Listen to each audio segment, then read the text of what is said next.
If you could describe the season finale of Game of Thrones in one word, how would you describe it?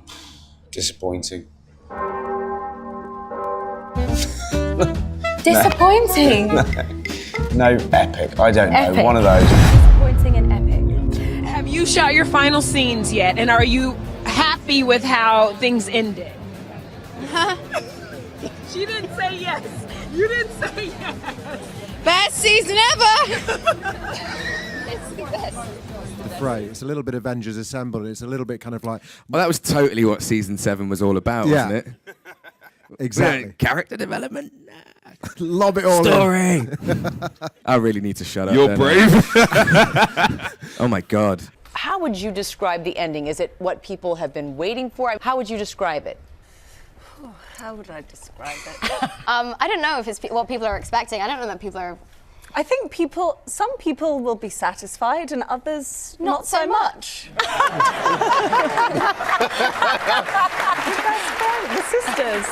We had this big read through and they put a camera on me to see my reactions as the events unfolded, and David and Dan, all the producers, are looking at me and they got some pretty good reactions. Was it different? I mean, that. yeah, were there actual like palpable moments of this cast and crew at that last table read? Like, of course. Yeah, it's going to be a terrible last season. I'd just been like deadpan, like nothing happened. Yeah, it all works out. What was the mood? The last scene. And You it was gave it all away. a dream. It was all a dream. Brienne wakes up in the aisle with a... Oh, I had the weirdest dream. Oh, so that's it.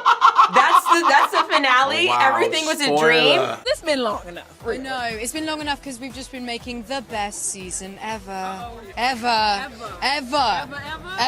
Forever, right? Yes. The best season Ever. Yeah, it's really Ever.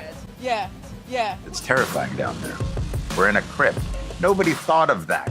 He's bringing all the dead people back to life, and they put the women and children in a crypt with all the dead people.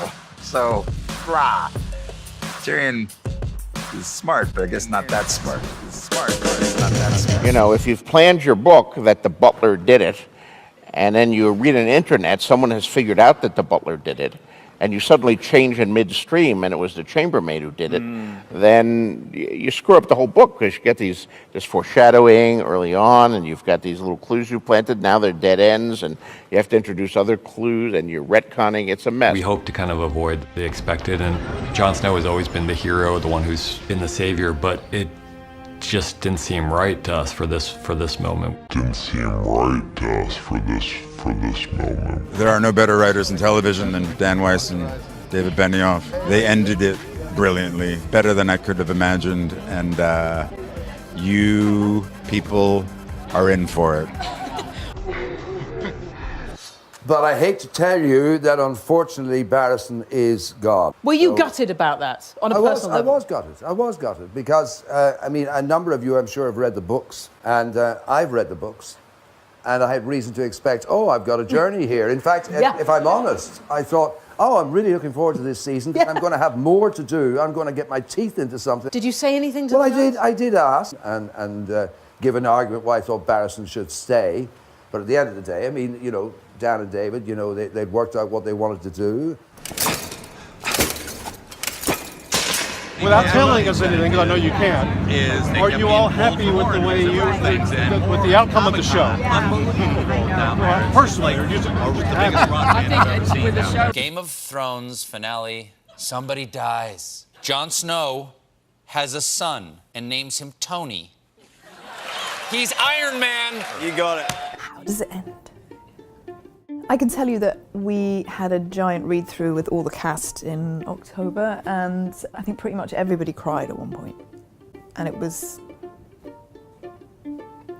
pretty surprising. So.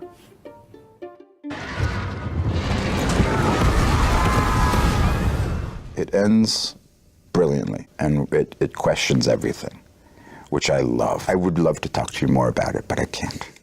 It's really good.